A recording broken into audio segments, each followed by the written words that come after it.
Evangelio del día 1 de septiembre de 2025, lunes de la 22ª semana del tiempo ordinario. Lectura del Santo Evangelio según San Lucas, capítulo 4, versículos del 16 al 30.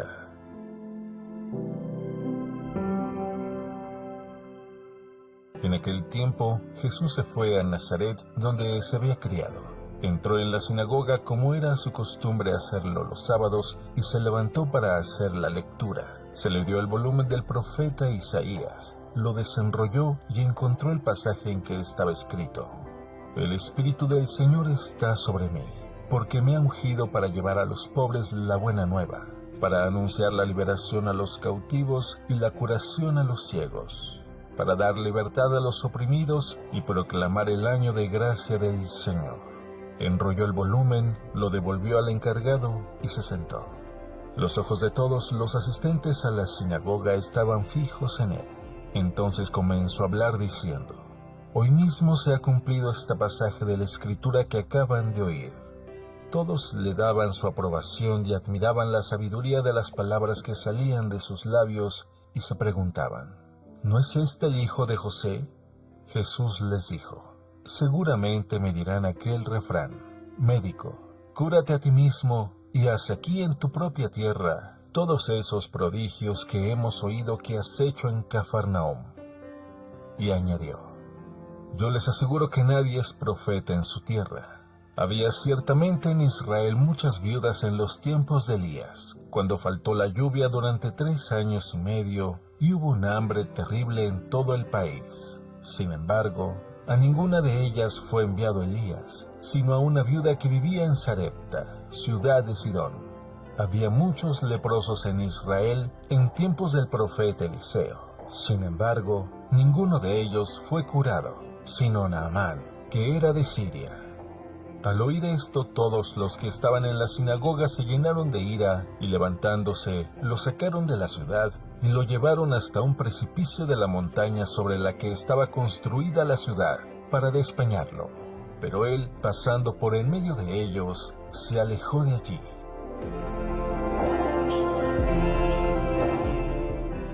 Palabra del Señor.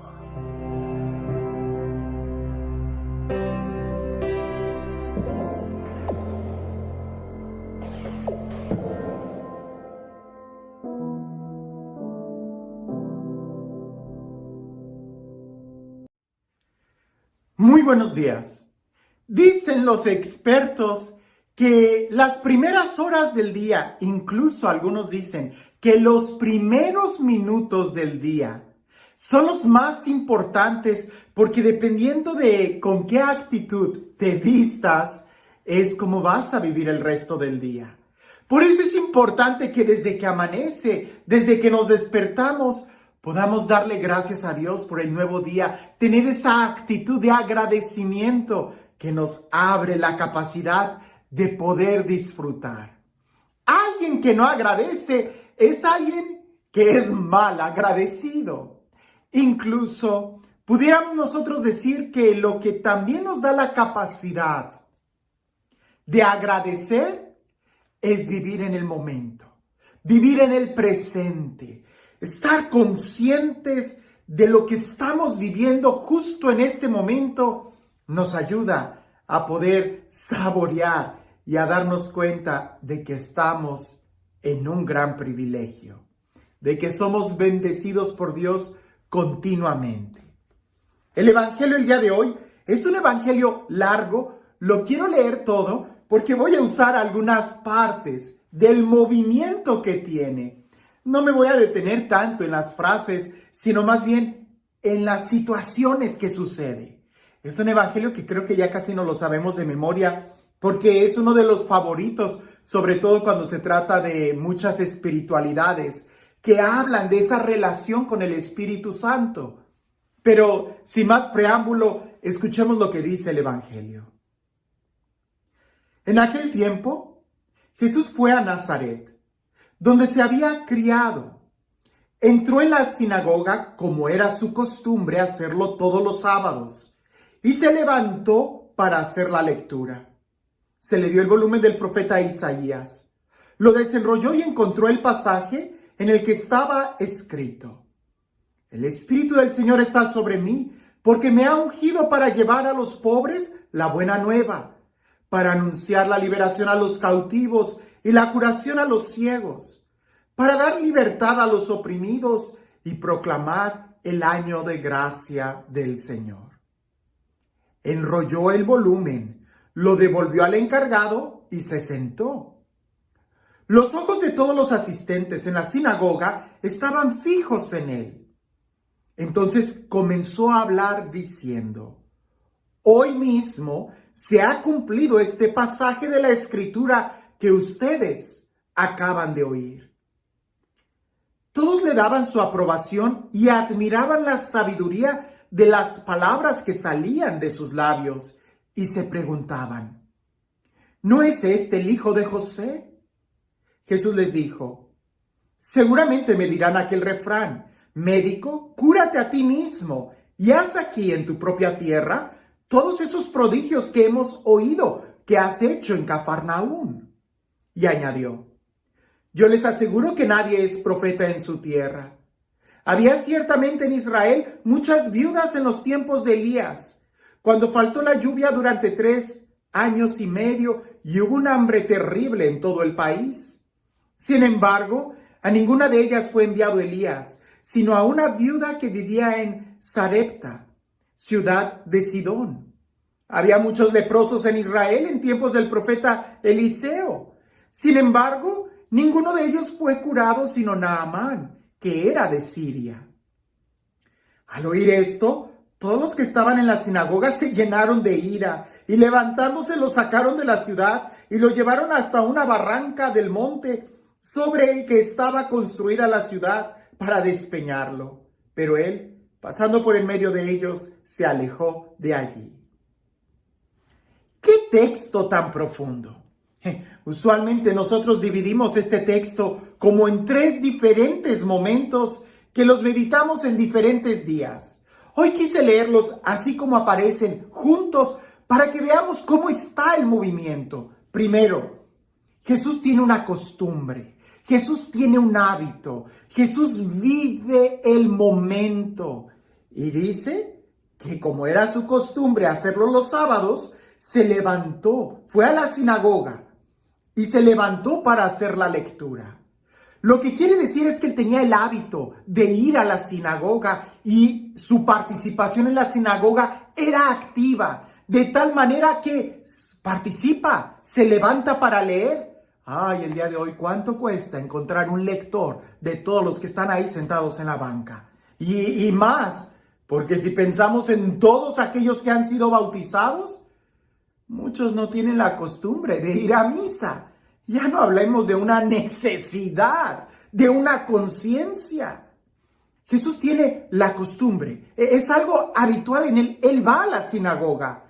A pesar de quien él era, el Hijo de Dios, el Mesías, él va a la sinagoga. Segundo, se pone a servir, ayuda, le toca la lectura, él se para y lee.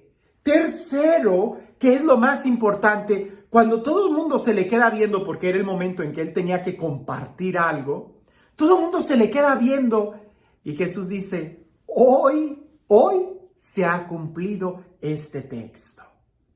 El texto hablaba de las características del Mesías, del ungido. El Espíritu me ha ungido para. Y resulta que para estas características que menciona el texto, Jesús ya las estaba viviendo. Hoy se ha cumplido.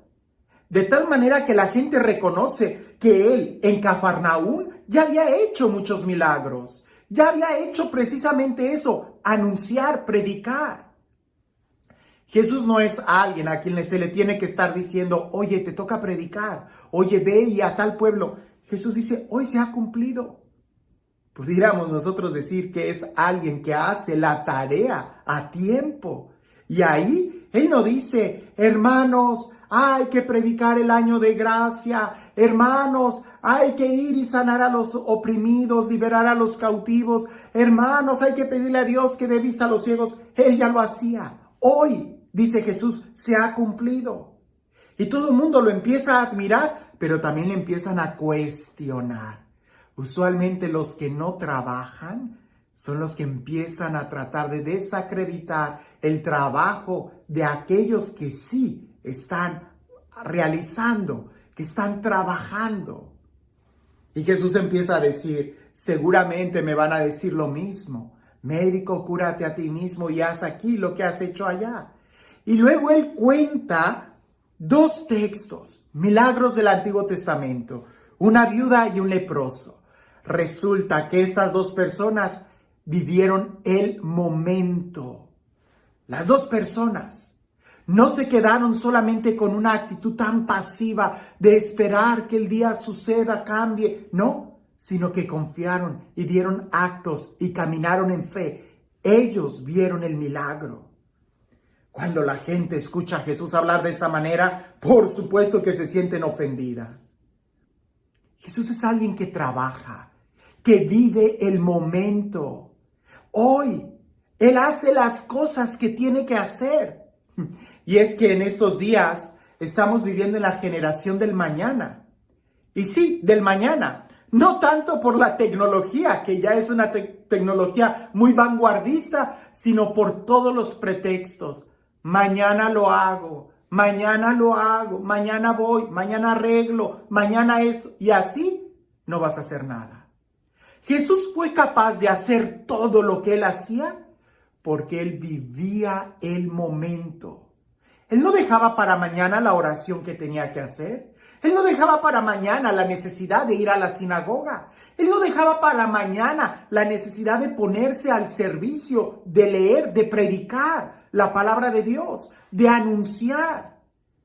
Muchos de nosotros queremos vivir bajo la unción del Espíritu Santo. Y sí, queremos vivir bajo la unción del Espíritu Santo, pero dejamos para mañana el compromiso de orar, de leer la palabra, y entonces así no vamos a poder hacer nada. Hay muchas cosas que se tienen que hacer y seguramente Dios va a encontrar quien las haga, porque así es. La pregunta es, ¿tú quieres ser parte de la victoria de Cristo? ¿Tú quieres ser parte del triunfo de Dios? No dejes para mañana lo que tienes que hacer hoy.